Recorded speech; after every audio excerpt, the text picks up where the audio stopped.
Hi, Eric. Your name is woven into the very fabric of house music history with your credit on some of the most iconic tracks ever made in the genre. You are the wizard behind the whistle song, the maestro of the mixing desk, and someone who definitely knows where love lives, having had a hand in the production of that timeless track. It's truly an honor to welcome you to the House Culture It's an podcast. honor to be here. Thank you so much. We always start off by rolling it back to the beginning. So, can you tell us about growing up in the Bronx and how you first discovered a love of music there?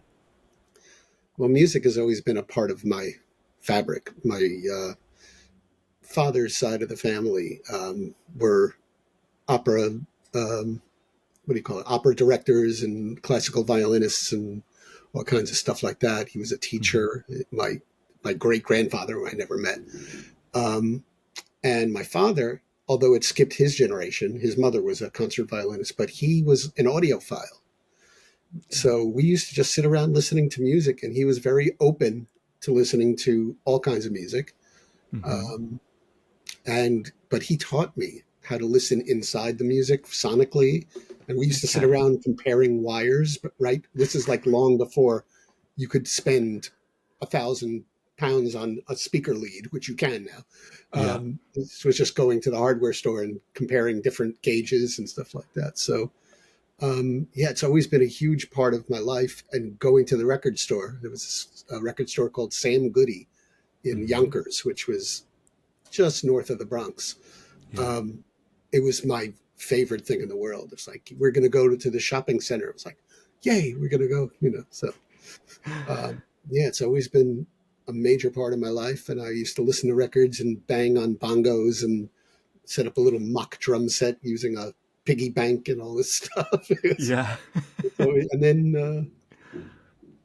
then, when my great grandfather on my mother's side passed away, Hmm. um, we inherited a small upright piano. So Okay. I took a few lessons. I was terrible at reading music and still am. Even though I have a degree in classical music theory, I still can't read a frickin' note.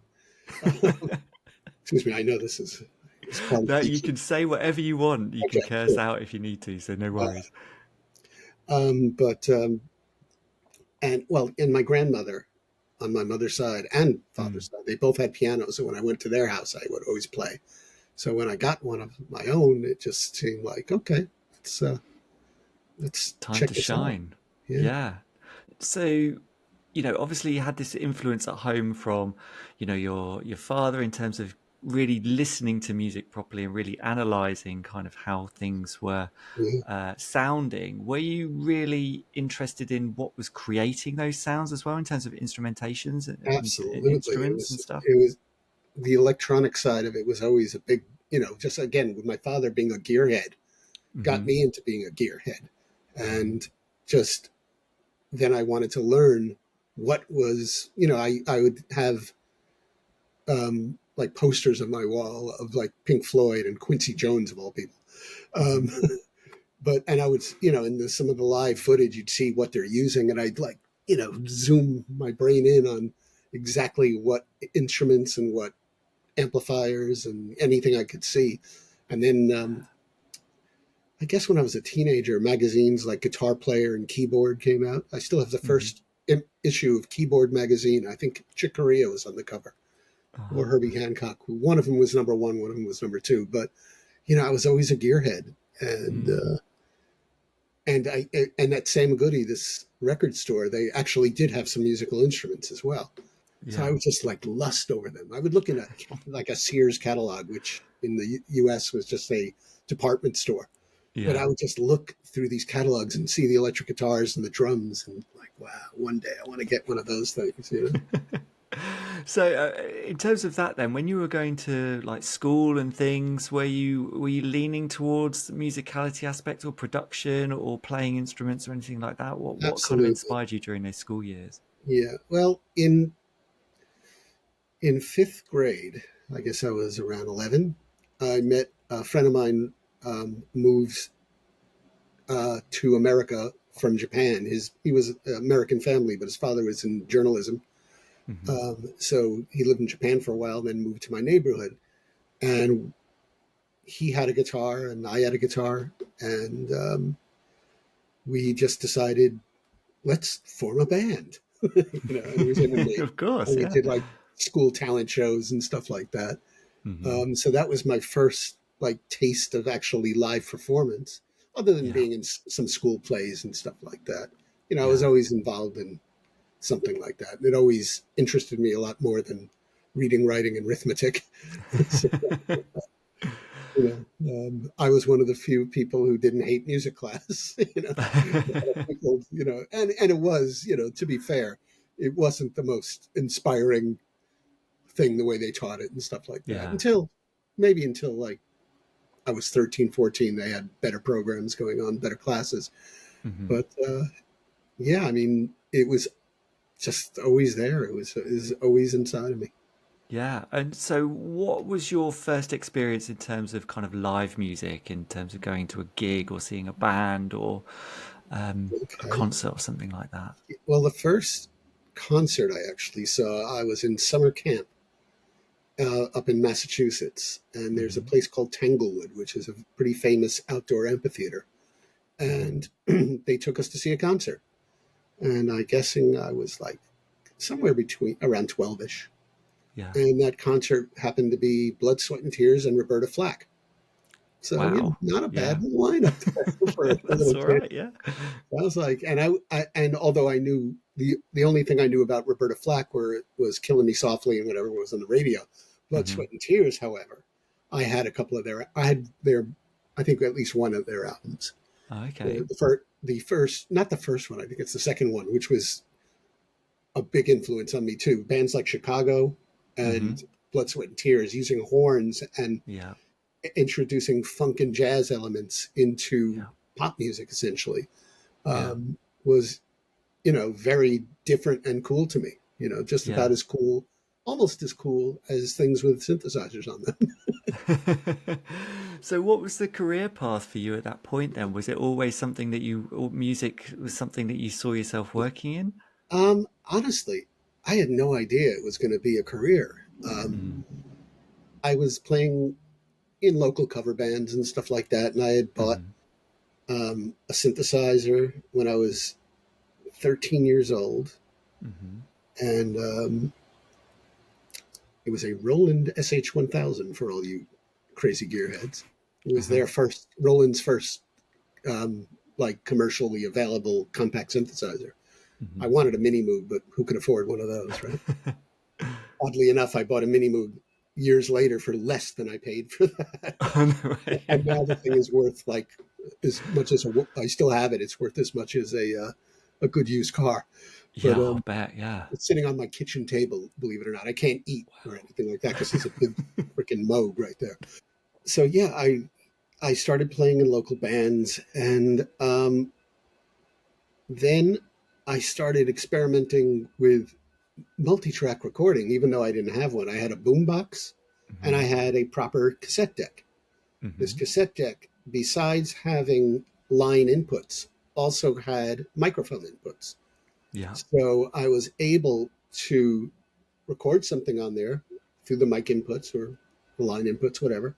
Take the cassette, put it in the boombox, which was mono, Yep. feed that back into the cassette, and record something else over it. So Hmm. I kind of started experimenting with that, and I had a few kind of cool little processors. I had a Metron biphase, which was this big, huge phase shifter, this big, and a few other toys, and I had this weird little Univox tape echo, and so I was experimenting and Yeah. having fun, and um, I had no idea this was going to be a career. I mean, I went when I graduated high school. I went to a high school called Bronx High School of Science, which is very um, academic science and math kind of high school. I also made Yeah. music and art, which was the more performance, but all my friends were going to Bronx Science. Bronx Science was they were both in not great neighborhoods, but Bronx Science was in a little better neighborhood, and I just went with the flow. So I went to Hunter College, and I was my career path is I was going to study electrical engineering so I could Hmm. design my own equipment. That was Hmm. like the path. I was like, okay, I'd already in high school, I built a little mixer, like from a kit kind of thing, but it was, Yeah. for a shop class. And I chose my own housing and stuff like that. It didn't have housing, so I kind of put it together and designed it. And I used it actually in my band. It was 8 input, 1 output mixer that worked flawlessly. But then I kind of saw the curriculum for such a career path. And it seemed like I'd have to be taking calculus for 57 years.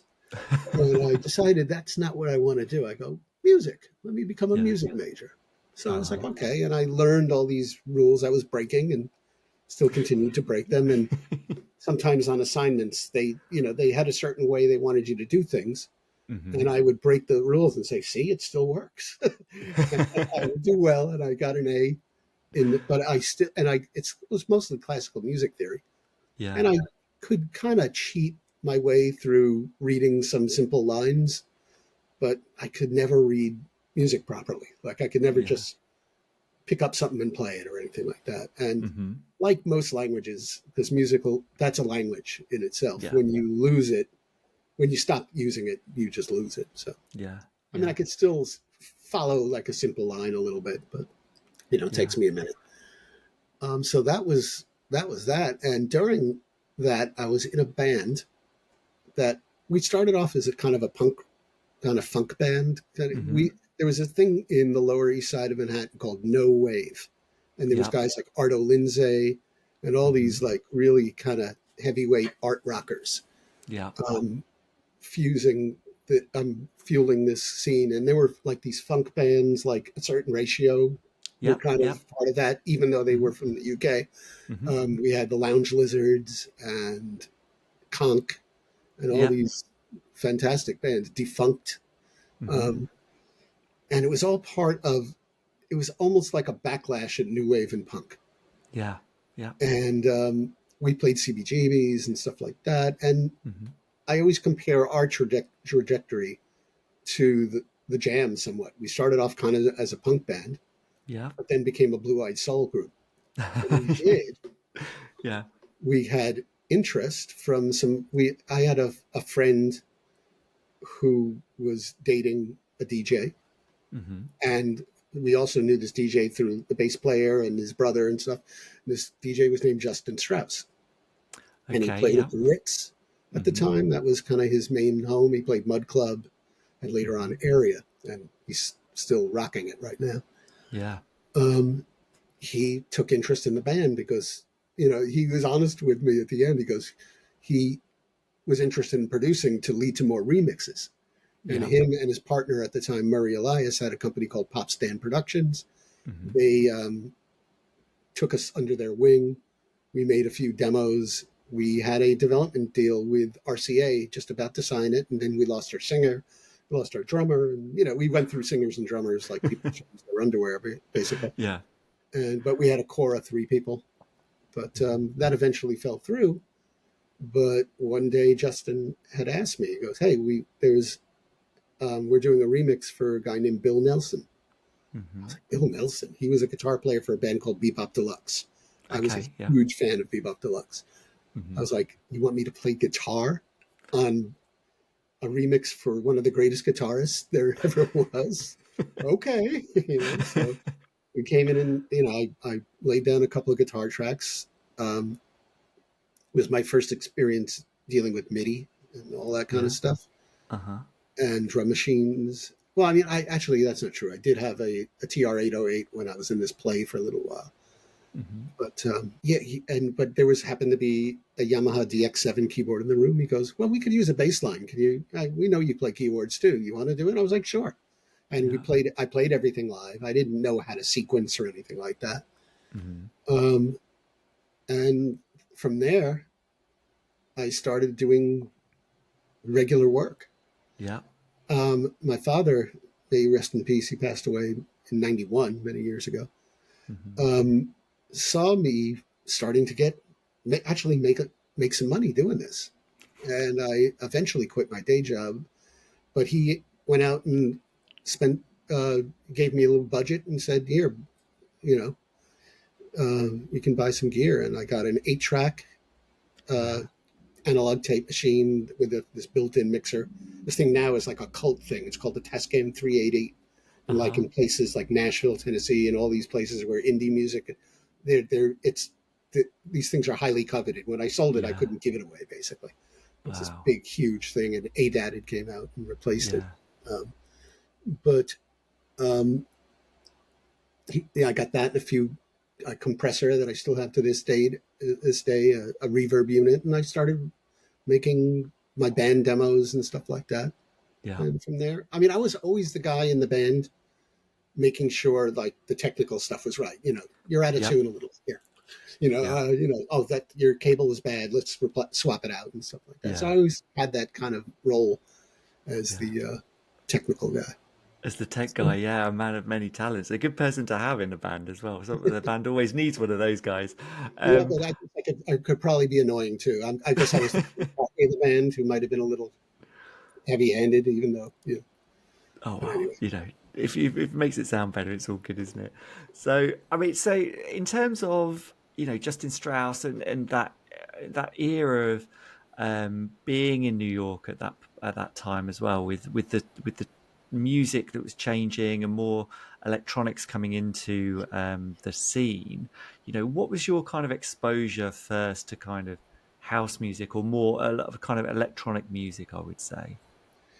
Yeah, well, I was always into electronic music as, when I first heard Good Vibrations by the Beach Boys, I heard Hmm. this electronic sound, which turned out to be a theremin, Hmm. which was this weird instrument you play with your hands. It's like bizarre. My uncle actually was one of the first theremin players. My great uncle on my father's side. Oh He was in a wow. movie called Theremin, which is a documentary on Leon Theremin. Oh wow, that's Um, incredible. yeah, so electronic music runs in my family. Yeah. My other great uncle was a jazz violinist who had one of the first electric violins. But anyway, um, the electronic sounds like I remember when I knew. I mean, I didn't quite pick them out in some of the Beatles records I was listening to. Although when a few years later I realized "Here Comes the Sun" has Moog synthesizer all over it, and a Yeah. few other stuff on Abbey Road does.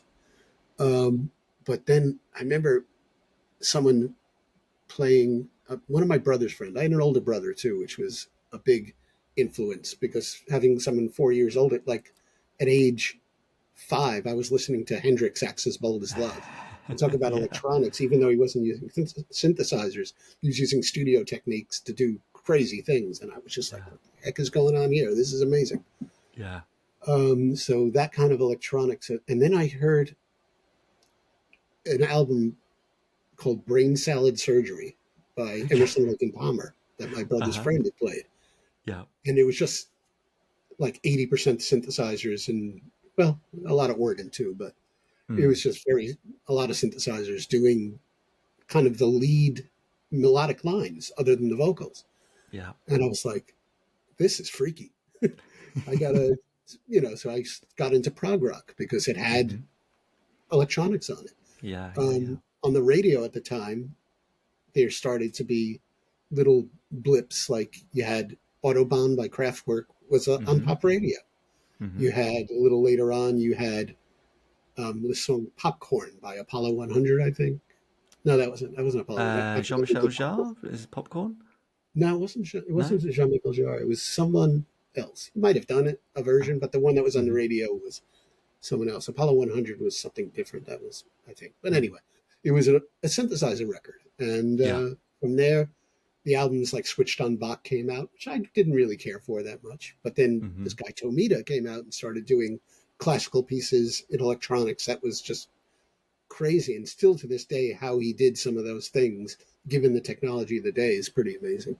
Yeah. Yeah. So yeah, it was always there, but it got it got quantified, I guess, very much in the late '70s with new wave, Yeah. where bands. I remember seeing Depeche Mode in the Yeah. early '80s at the Ritz, and I was in the booth with Justin. I think um, the on stage you had 2 or 3 keyboard players, a singer, Hmm. and a 4-track tape machine with a spotlight on it doing the drums. So they were it was so funny. They became the antithesis of what they started out to be, Depeche Mode. Yeah. They were Yeah. very anti-guitar stadium rock, and they became a stadium rock band pretty much at Yeah. the end of the Yeah. day. I mean, they still had their, synthetics and all, but Hmm. they incorporated guitars into their music, and it did well for them. Let's put it that Yeah, way. they And they did all made some right, great didn't they? music, and still around doing it. Yeah, So I think that started really turning me on yeah, musically. You know, yeah. like that was something. Even though I was born in, I'm aging myself now, 1962, which is technically a boomer. 64 till 64, they say. But Okay. I identify more as a Gen X because Yep. the scene that I really gravitated towards was the new wave and punk scene in Mm-hmm. high school. I switched Yep. over. I cut off all my hair. I had long hair. I cut it all off, and uh, it was part of a artistic and cultural thing that I could actually relate to. Yeah. Um, Despondent youth, Reagan becoming president. Yeah, Mm-hmm. I'm in. Mm-hmm. Mm-hmm. I get, is something proper to rebel to. Yeah, Yeah, absolutely. absolutely. And electronics was a big part of that. I started buying 12-inch vinyl. I remember buying Strafe, Set It Off. Mm-hmm. I was like, what the heck is it? I think everybody who heard that record scratched their heads and said, what is this? This is Yeah. different. This is weird, but we love it. And it was played on radio, on mostly on urban radio in the States or in New York area. I doubt it was played in Iowa very often, but who knows? But it was definitely played in cities. Um, so that led me just, along this path to Yeah. finally, through Justin, I really discovered house music, Mm-hmm. and Murray. I knew some of it, but I didn't really know it. And this was Yeah. 1986. So it was only a couple years old, basically, if you look at it that way. I Mm-hmm. knew disco, obviously, and some of it I liked. And, disco kind of imploded on itself because everything, it became such a money making fad that everything just became, let's make disco versions of this. And they had these Stars on 45 disco Beatles medleys. And it was just, Disco Duck was the record Yeah. that some people say actually killed disco music because it was just so blatantly stupid and commercial Mm-hmm. and almost a piss take on disco in its own way. Yeah. That Yeah. it kind of, left a sour taste in a lot of people's mouths. Mm-hmm. Um, Not to mention the cultural ramifications of, people of color and different not not heterosexualities and stuff like Mm-hmm. that being embracing it turned off a different contingent of people, unfortunately, who Yeah. weren't Yeah. weren't the let's say they weren't the brightest crayons in the box. No. Um, No. I mean, there's that Kaminsky Park incident, isn't it, where people yeah, were taking in all their exactly. records, and and in the documentaries that I've seen, it wasn't just disco records; it was black, funk, soul records, all that type of Yeah, music that was being yeah, blown up and destroyed. It's like you look back and it's like people burning books at rallies. It's crazy to look at and see and think about now. yeah, Um, I mean, in terms of you know you're obviously someone who's very much into tinkering. You understand the nuances of the electronics behind the scenes, and in terms of that house music explosion, or in terms of it starting out in that kind of like 86 kind of onwards. um was this something that you thought was a passing fad, or something that you wanted to get into because it scratched that itch for you in terms of the electronic sense of it? yeah. Well, it was interesting because a lot of people talk about house music as being, oh wow, I can have a drum machine and a synthesizer and make music. And while Hmm. true, it had been done a little earlier by Italo disco Hmm. and even early freestyle music, and Yeah, yeah, yeah. it's like and new wave and stuff like that. So, but the technology kept getting cheaper and cheaper, and finally was within range for some people, Yeah. for more people, I should say. Then, yeah, I mean, it real when I first heard it, I was like, wow, this is a world that I really want to explore, Hmm. and I happened to really enjoy it. I mean, there were a few keyboardists in New York who started kind of like I did, some of them were working at studios and started that. But I was like one of maybe a half a dozen programmers in New York, synth programmers, keyboardists, whatever you want to call them. Mhm. And a lot of them, while they took the gigs, they didn't really love and feel house music. Mhm. And they made some great records and were, under direction by great DJ producers. And some of them were, I think, a little more, how can I say, they snapped into the vibe better than the others. Yeah. But some of them felt this music was beneath them, I think. It's Mhm. like they felt it was like too simplistic, and it was it's just like, a one bar groove repeating, or it was Yeah. just too simple. It was like a 3 note bass line. What the heck is that? So, or even a 1 note bass line. Um, to me, I love everything about it. I love the simplicity. I love the Yeah. the space that was in it, which is odd because a lot of my productions tend to be very big and lush. But I loved the just the raw simplicity of the music, and the Yeah. fact that you could, for I mean, now all you need to do is buy a computer and you have GarageBand, and in theory you could make music, an app with Mhm. an Apple at least, because it has the built-in program. Although there's free programs for Windows as well, but back then it took a lot of money to Yeah. build. Like it was 5-10 grand just to build a basic studio, to get a few microphones, and Yeah. and then suddenly for maybe $1,000 you could put together something and make some music. So Yeah. Absolutely. And I mean, your work with Def Mix as well, which you want to talk about, alongside Frankie Knuckles and David Morales, it's considered part of the foundations of what we call house music. We have spoken to David Morales on this podcast as well, and he's a real character, and obviously he's been in amongst it for a long time. I think I yeah, just pressed play and he just talked to me for an hour, and I think I probably said 5 words in the whole interview, but he told so many stories. I mean, he's fantastic. I mean, tell us about how you got involved with those guys, and how did you first meet them, and sure. what were your roles in the studio when you were working together? Yeah. Well, I started out working with Justin and Murray, and Hmm. word got around. I mean, basically, the way I got noticed by other people was people. Justin and Murray were kind enough to put my names on the record, which a Hmm. lot of people weren't doing back in those days.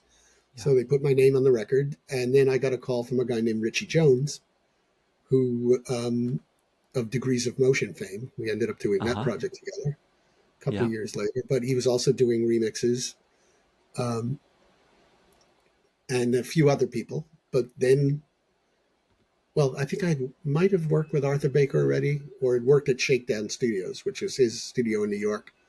Yeah. Um, I don't know. I know the first session was there that I worked with David, but I'm not sure if we actually met there. But everyone seemed to meet there because it was one of the major studios to go to. It was like a hub for club music in New York. Yeah. And yeah, I remember him saying, "Yeah, I'll give you a shot." I think that was the words he used. I'm like, cool. Yeah. So there's the Oh. train. It's right on time. Yeah. So I did a session with David, and then a week or two later, he called me in to work on another session, and that session was for his remix of Tears by Okay. Yeah. an Satoshi artist called Tomoe. Frankie Yeah. Knuckles. Uh huh. Um, Frankie Knuckles presents Satoshi Tomie Presents. Yeah. featuring Robbie Lawrence. Yes. Try to fit that onto your Yeah. into anything. Artist name that long title. Yeah. Years.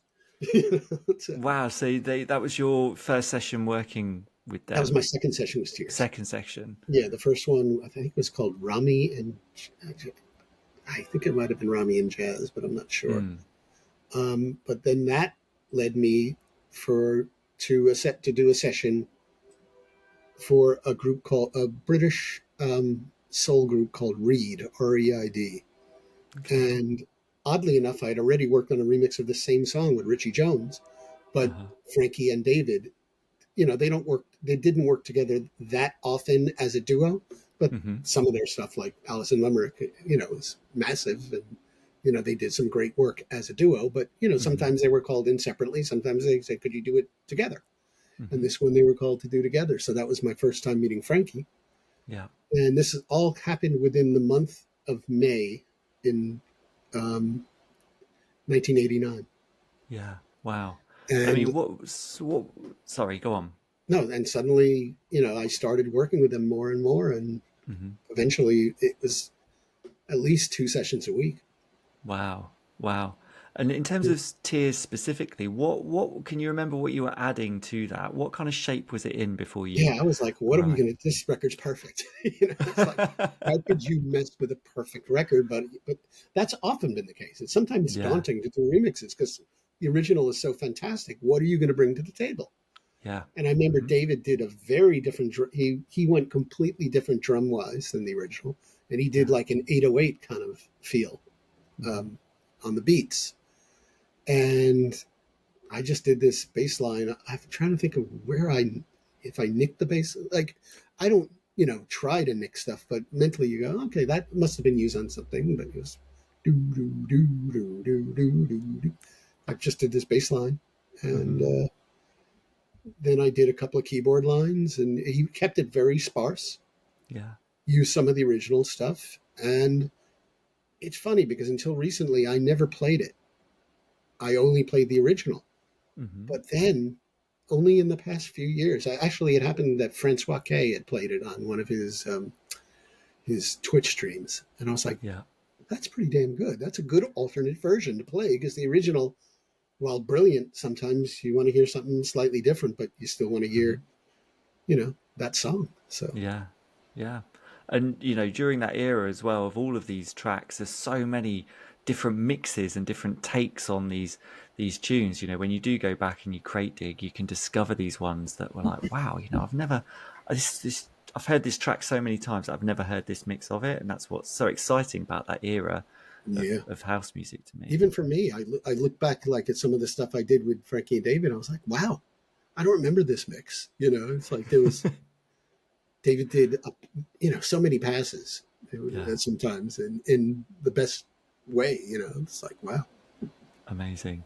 And I do want to talk about, I saw, on your Instagram recently, well, I say recently, it was maybe a few months ago, you talked about Where Love Lives, Alison Limerick, and that kind of session in the studio about, how you're working to add elements to it and create that absolutely iconic track as, could be classed as the most iconic house track of all time. I mean, in terms of that session, and working on that, how did that track get onto your radar and how did you get involved with it? And what was your involvement with it specifically in terms of having an influence on it? Yeah.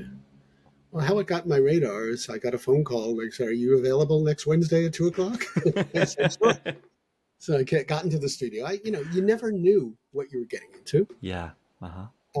And you heard this song and you go, "Wow, that's great," or "This is going to be difficult, but, let's roll up our sleeves and rock it." But in this case, um, Peter Schwartz had already been there. Like David often used two, sometimes three keyboardists on one record. Hmm. Um, and he would very often, well, not very often, this is what he did. He would choose, like, I wasn't an acoustic piano player. I was more of a synth programmer and played a lot of piano, like synth piano, electronic piano stuff, Hmm. sequenced, I should say, piano stuff. Occasionally I'd bust out a solo, but yeah, that we left that more to either Peter Schwartz or Terry Burris, who are just phenomenal Yeah. at playing acoustic pianos. Um, but in this case, Peter had already been there. I think his main contribution, he might have done some of the strings on it, or this. But I know he replayed Hmm. that piano with a better sound that was on the original. I don't know, let's say better. It was a different sound. I don't Yeah. know what was on the original because I never heard it. But the original was done by a great producer named Lottie Crunland, Yeah. who was just is still rocking it. He has a group called Brooklyn Funk Essentials, Hmm. and that song was co-written by him and produced by him, the original. And Peter, when I came in already, there was already this great piano on it. There might have been some strings and stuff, but I was known as the bass line guy. So I came in and did the bass line. Mhm. And I'm trying to think of what parts of mine, like on some of the there's all these alternate mixes. Yeah. Some of I just re-listened to them for the first time in the past couple of years. I was like, oh, yeah, I did that part. I did that part, but wasn't on the mix that we all know and love. I think Uh-huh. on the mix that we all know and love, my input was the bass line and that little the little Yeah. synth part that comes Uh-huh. in like after the first chorus. Uh-huh. So that was my input to that record. Yeah, Basically, I came in well, and did it, and we knew it was a cool record, but you yeah. don't know when you're making musical history. You really don't. Mm. I mean, sometimes maybe some people did, who've created but I don't even think the Beatles knew when they were in the studio in their earlier days that Yeah. what there was going to happen. Um, I just don't think you just give it your best shot. You really do. You just go in there, you do your best work. Also, it's so humble, but it's so true. You're so right. It's yeah. Mhm. My it's kind of general next question was going to be, did you have a sense of a feeling that this would become an iconic track? But like you say, I think you've just answered it there. You never know. No, it's iconic if the people on the dance floor make it so. Hmm. Without them, you don't. I've made tracks that I thought were going to be, do really well, and those tracks don't do as well as other ones that I kind of, thought were just, didn't put a lot of thought into. Like the whistle song. I didn't put much thought into making, the original version of that. So that Well, was this is my next subject. Well, I mean, just generally on that point, yeah, it's that it's the dance floor that decides. We've spoken to so many DJs and producers on this podcast, and they'll put out a 4-track EP. It'll be their first track on the EP will be the banger they expect to be the success, and then it's the one hidden as number 4 that was just a throwaway thing becomes the big tune for them. It's sure. there's no rhyme or reason to it. It's just the dance floor deciding. But you did mention the whistle song there, and that was going to be my next topic. It's obviously another tune that's really stood the test of time, and I've heard so many different versions of this, like not only by yourself and Frankie, but one by the reggae disco rockers, like a reggae Yeah, version the other day. And all of it's is what that's how a good tune, good track kind of stands up in terms of taking it and being able to spread it across different genres. In my opinion, I mean, in terms of that track, the whistle song, how did that come together in the studio? Weren't you inspired to write that by attending a night at the Sound Factory where Frankie Knuckles was yeah. DJing? Can you just Well, it tell us wasn't a about Sound that? Factory. It was Was it not? actually at Red Zone. Okay. Definitely, we're having. I think it was their 5th anniversary party.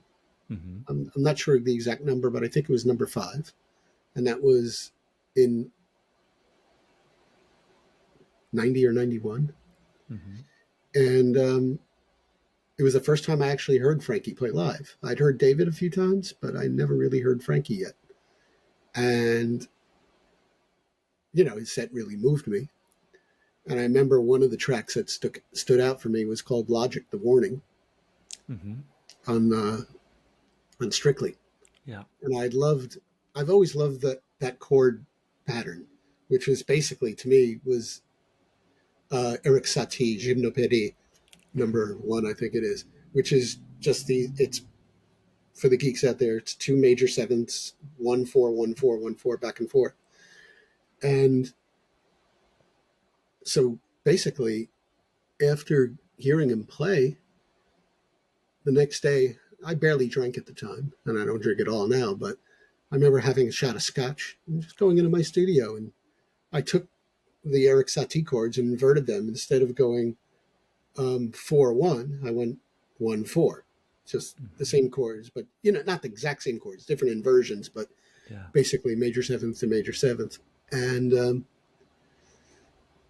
I was like, okay, that's cute. And I went over to my 909 and went, you go to a drum machine, you bang a beat out. You don't think about it. It takes a few seconds of, that'll do. Hmm. Um, did a bass line. So suddenly I had a bass pad and drums. Did this one little keyboard and then did this little hooky thing that I didn't even think sounded like a whistle. And I was like, you know what?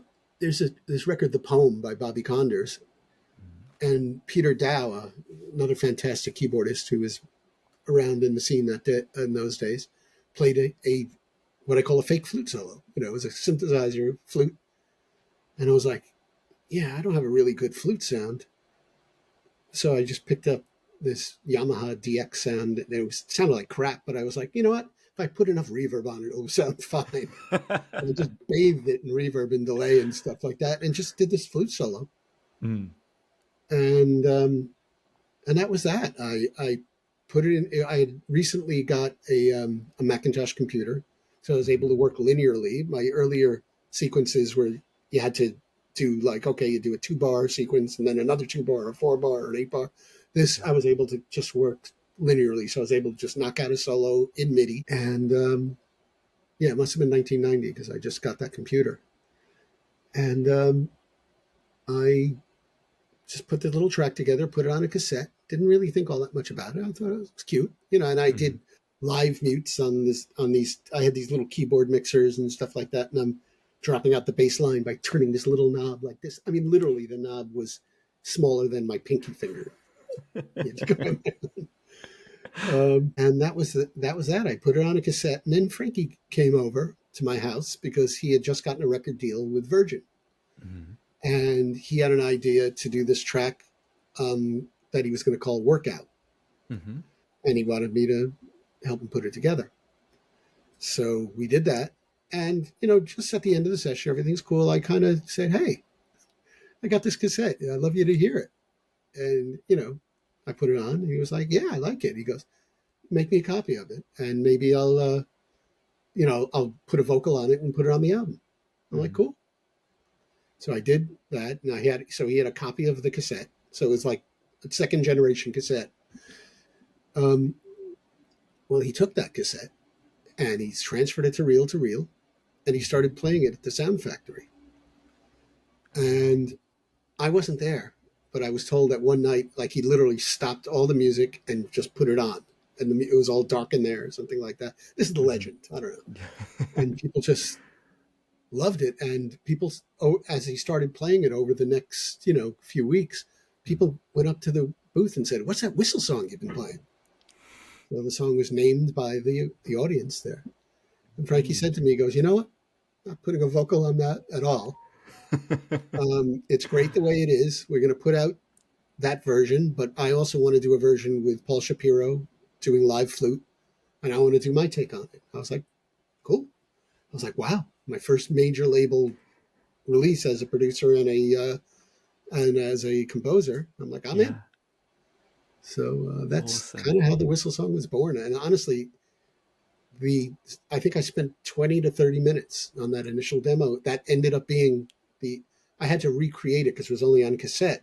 So I had to put it on a DAT, which was the format of the time, the digital Mm-hmm. format. I had this little DAT Walkman that Satoshi had brought back for me. He used to bring them in from Japan, and for people. And so I asked him to pick up one for me, and I recorded it onto that, and re-recorded it, and had to redo the mutes. I had to listen to it. Okay, write it down at this bar, this, and that was the EK 12-inch mix, or the Sound Factory mix, I think. Mm-hmm. And which I redid for my label back in 2020.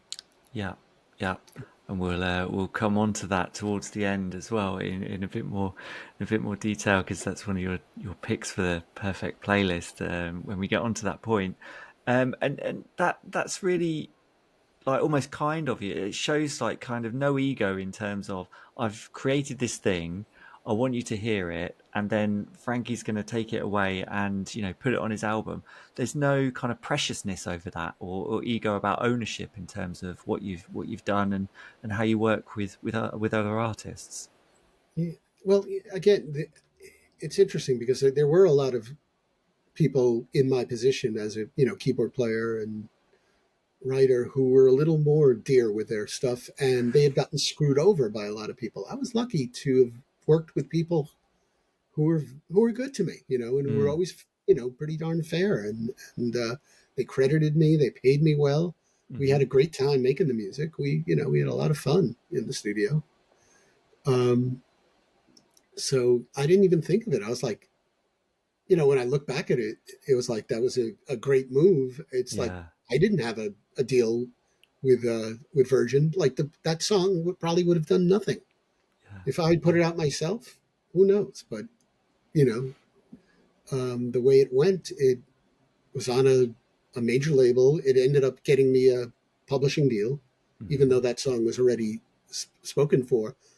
Publishers, I got a publishing deal with EMI at the time and then with Warner Chappell. It all kind of cascaded and was a milestone in my career. That Yeah. year in particular, around that time, was also when I did the RuPaul album. Hmm. So it was a big, a big year for me, Yeah. Yeah. and for forwarding my career into something that seemed like it might have a little longevity to it. I was working on more pop music as well. I was working on all kinds of music. Mm. Oddly enough, you were saying, um, did I think it was a passing fad?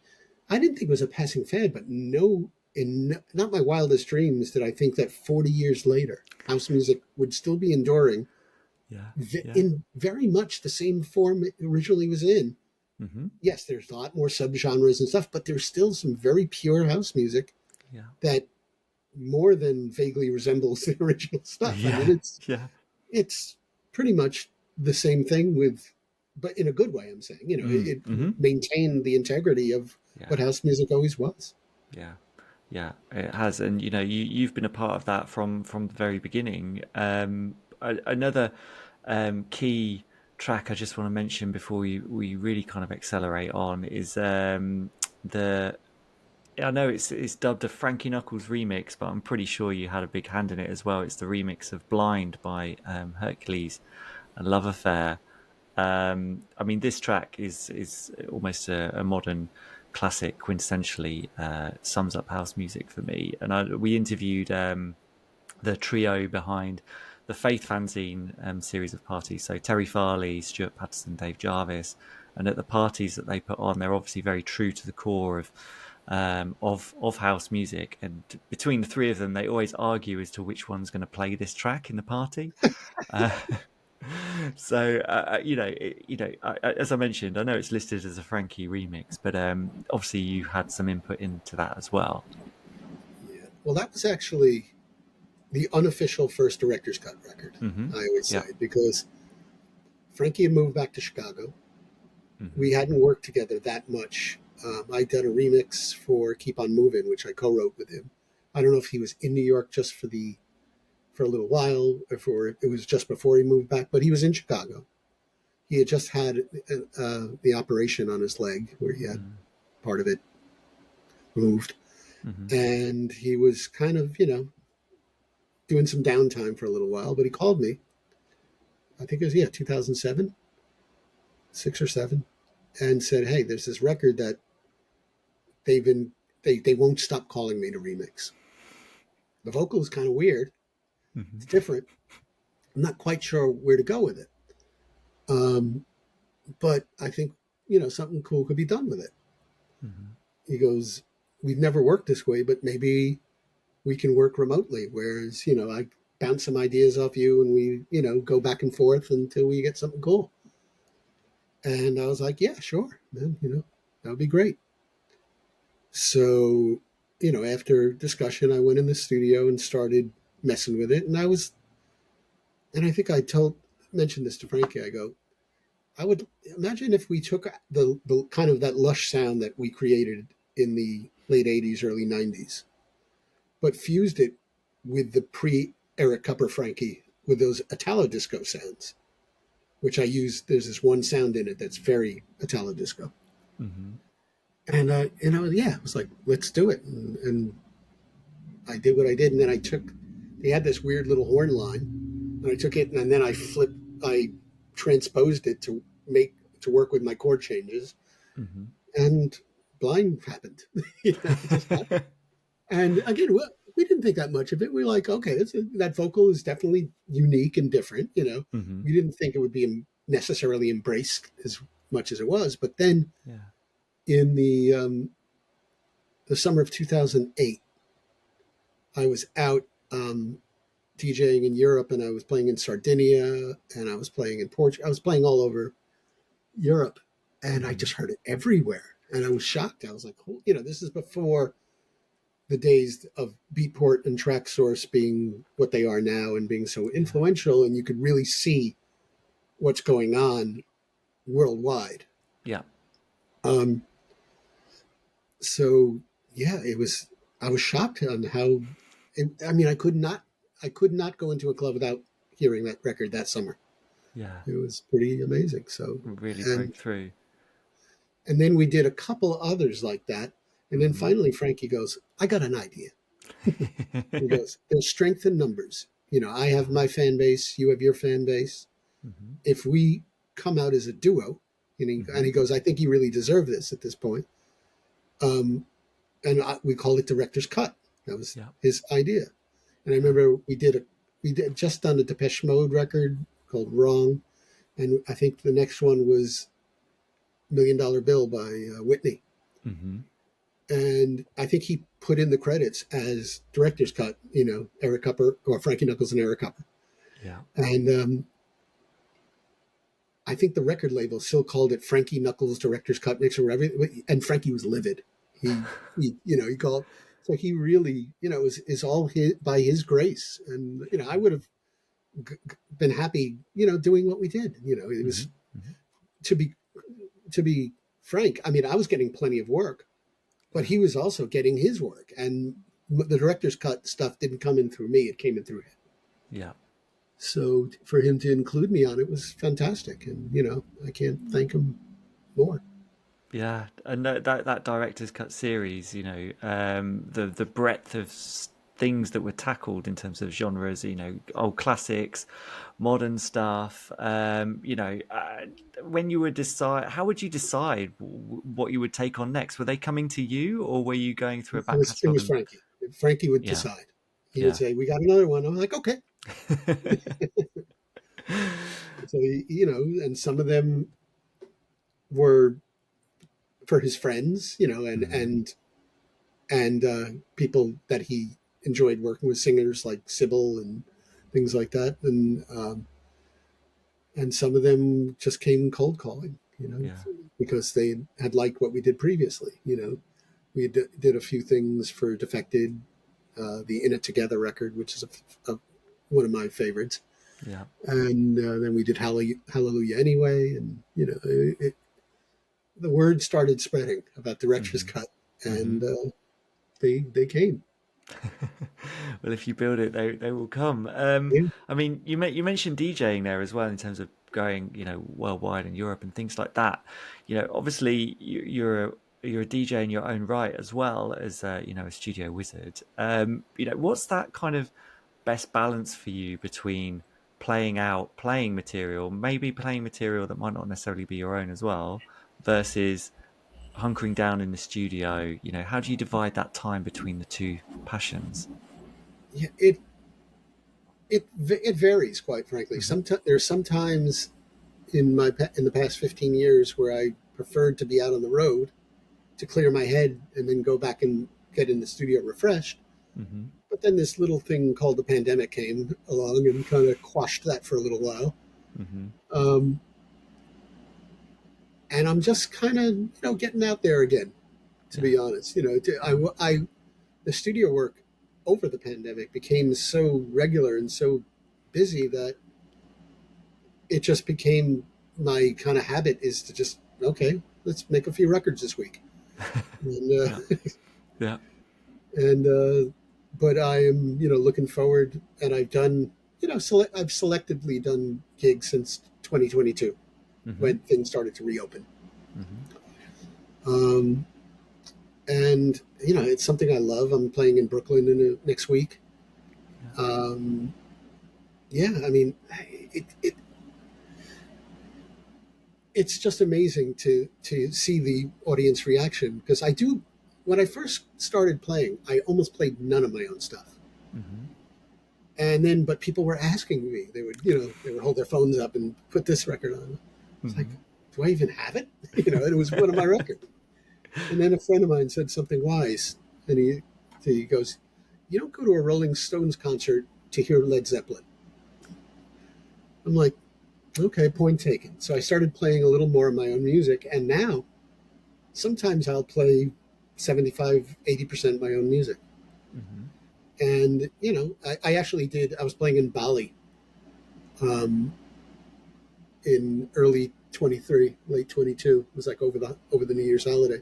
And I said, okay, I have a 3 hour set. I'm going to just play all my own stuff and see if I can create a journey. Yeah. And it was cool because I have my more electronic stuff. I have my Hmm. more classic stuff. I Hmm. have slightly tougher stuff. I mean, Yeah. I Yeah. I was making techno with Lenny D and Neil McClellan back in 1990, but I wasn't about to play any of that. It just didn't fit the beachy Bali vibe at the Yeah. time. But yeah, I mean, so I enjoy playing my own stuff, and I actually made a few records just for me. Like I never thought I would do that, but Hmm.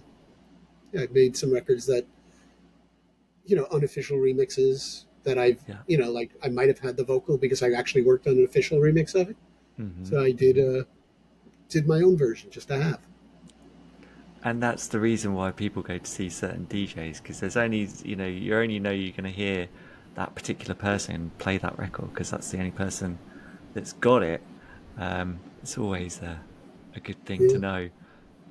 I mean, I could talk to you for another hour, but we've reached that point in the interview where it's time to talk about your choices for our perfect playlist on Spotify. So we've done this in every interview, and Okay. each guest will pick 5 tunes based on 5 different themes. And as we said before, kind of the mics came on, it's about just picking that one that pops into your head when you first see the theme, rather than really trying to overthink it.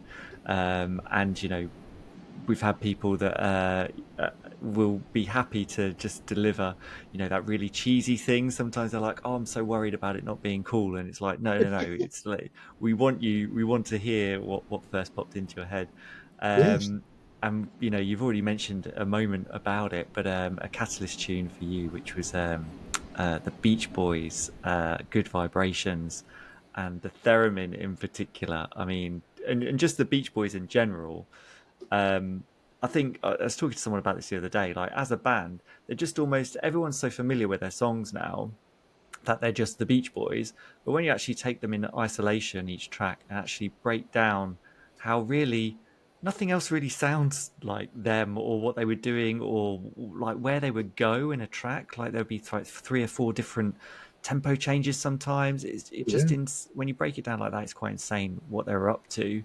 What was your beyond what we've already spoken about? What was the experience of Good Vibrations? Well, Why did you choose that? the Beach Boys at the time, and again, I was 4 or 5 years old, so I didn't really know the history, but Hmm. they had just, I think, just before that, or around the same time, put out an album called Pet Sounds, Hmm. and they were shedding the songs about cars and girls and all the goofy stuff that they had done, and Yeah. started making serious introspective music using the studio as a tool Yeah. like no one else had done before, to Yeah. be honest. um, and that was the album that inspired Paul McCartney to think of the idea for Sergeant Pepper's. Yeah. But it, at the time, I didn't realize I was listening to breakthrough studio techniques, but it was one of the things that caught my ear. That record Hmm. sounded like nothing else at the time. It had Yeah. this weird electronic sound the doing a hook line in it, and yeah. Yeah. Yeah. It's a great choice. I'm so pleased it's in the playlist now. And I Okay, was like, so don't worry. Like, well, this doesn't fit into house music, but what no, the no, heck? don't worry. I mean, it's good to have stuff in there that is completely out of left field. I think we've had My Boy Lollipop as a catalyst in here, Okay. from Gordon Mack, who set up Pirate Station of Kiss FM over here in the UK. So we're very happy to have this stuff. Okay, a floor filler is the next theme, and we've spoken at length about this. Alison Limerick, "Where Love Lives." It's been talked about on this podcast by so many different people, so many different DJs and producers who just kind of pay homage to it being an absolute classic.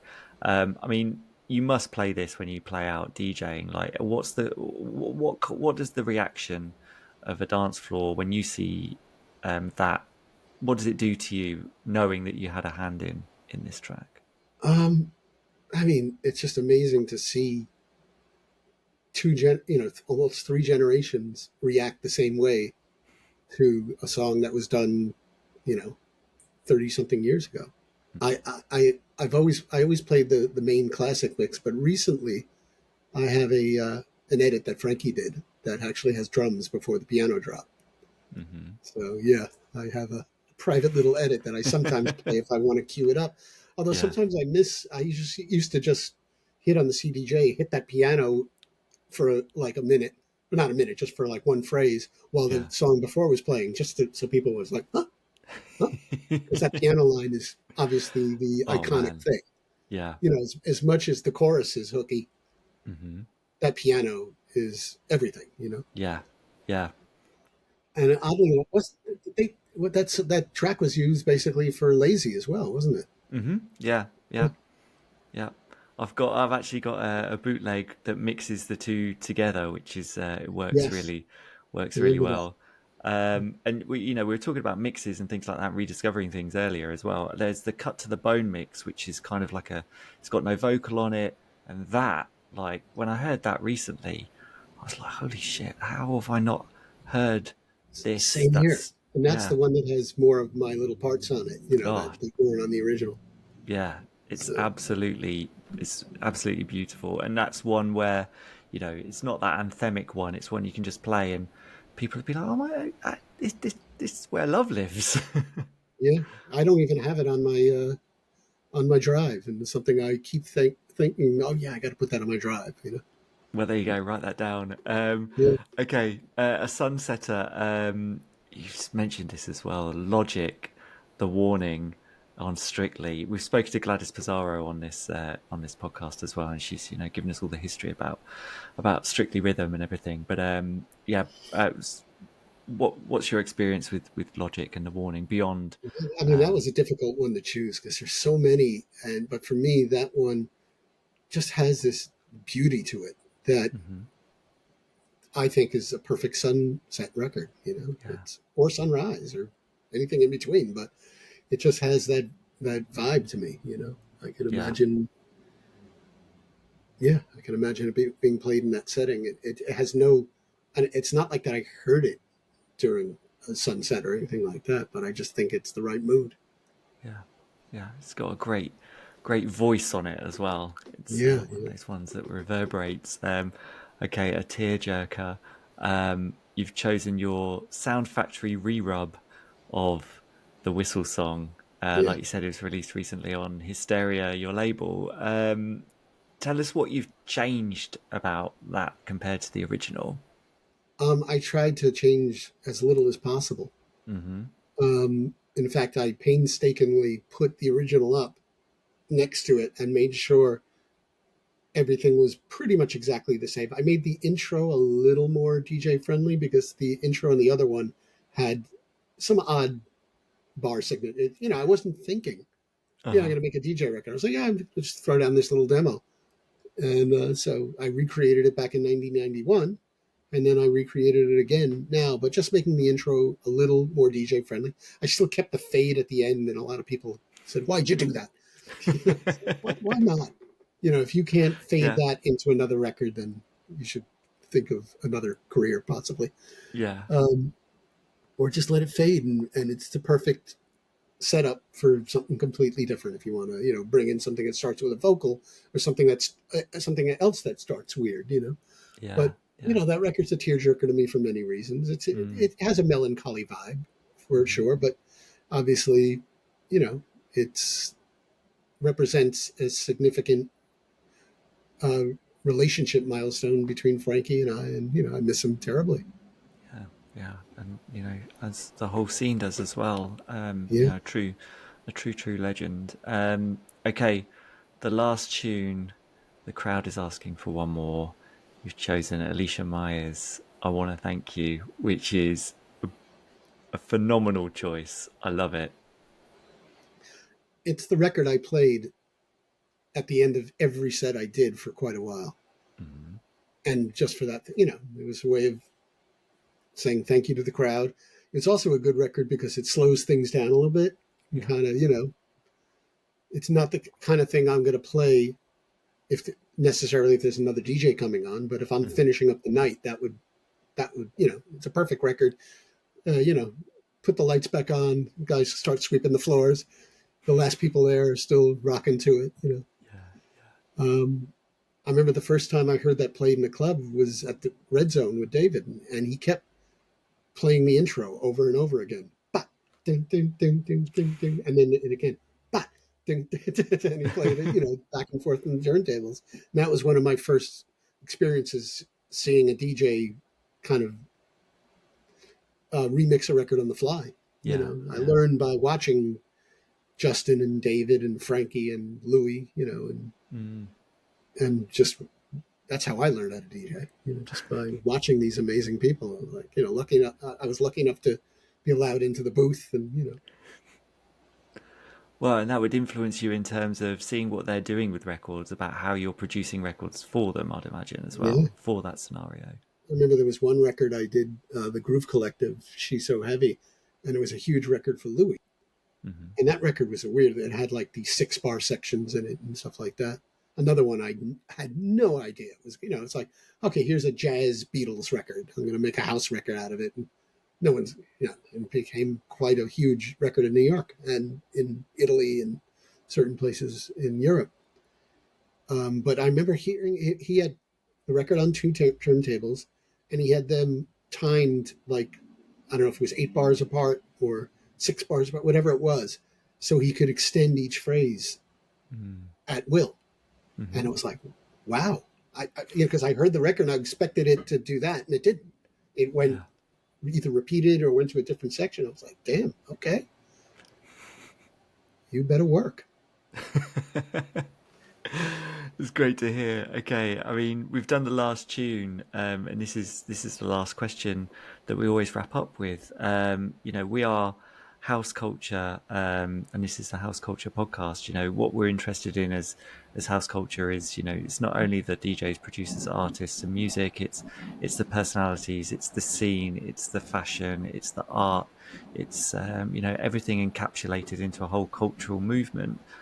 When you think of the culture of the scene of house music, what are the main things that kind of surface in your mind when you take a look at it as a whole? Well, oddly enough, in the U.S., there isn't as strong of a house culture and I learned this early on that in Europe and the UK and other parts of the world, there was truly a house culture. Mm. In America, it was always dominated by rock and hip hop and pop music. But that, except for pockets in Chicago, New York, Miami, maybe, and San Francisco and a Mhm. little bit in LA, the culture itself is a culture of inclusion. It's a very loving scene. It always, I mean, yeah, there's little petty nonsense that goes on, artistically and just personality wise. But in Mhm. general, it's a very, I find it's always been a very supportive thing. And, it never really had the distinguishable look that other, like hip hop and rock did. For a while there was like the rave look and stuff like that. But you can't really pick out a house head like you could pick out somebody who was obviously more into hip hop or rock or something like that just by their clothing. Mhm. And I always found that fascinating that there is a culture, but without the more obvious pitfalls and stereotypes Yeah. involved. There's you never know who's a closet house head. I mean, They're everywhere. Obama is a house head. Uh-huh. He was No the president way. of the United States, and Wow. he was a househead. Invited the chosen few to come to the White House once, and actually, when Frankie passed away, I got it was like a form letter, but it was a letter from Obama expressing his condolences. Wow. Yeah, That is so there amazing. is a culture there. It's just Yeah. to me, it's a little harder to, especially in the States, to quantify as Mhm. other scenes. But in Europe, it's definitely It's what people do on the weekends. They go out clubbing. Hmm. In America, it unfortunately became, the EDM thing took over and it became what I call vacation music. It was like, people go to Vegas and Miami and see some Yeah. cheesy DJ playing some cheesy dance music. And that's what most Americans saw house music as. Yeah. That was Hmm. their first exposure. And a lot of us were very upset about it. But I was like, just you wait. This is going to be the gateway drug to real house Yes. music for a lot of these kids. And it was. I know a lot of Absolutely. people who got involved through trance and Hmm. EDM who became proper house heads. So, Yeah. Yeah. And the people who love it, they're gonna, take note of everything that's gone before as well, and then go yeah, back and dig and learn yeah. and And as I was appreciate. saying before, nowhere in my wildest dreams did I think that 40 years later we'd still be here. You think about music in general, you have grunge, you have punk, you Hmm. have new wave. They all came and went. And yes, Yeah. there's been little reiterations of punk, but the real punk was real punk, and then you had the wave afterwards, and I'll consider that you know semi-original as well, at least. But house music is still here. It's enduring, like blues or jazz or folk. It's really is a genre. Mm. So and a culture behind that genre. Wow, you've summed it up. Let's have that as your final thought. Thank you so much for Thank you chatting for to having us. me. It's been a pleasure.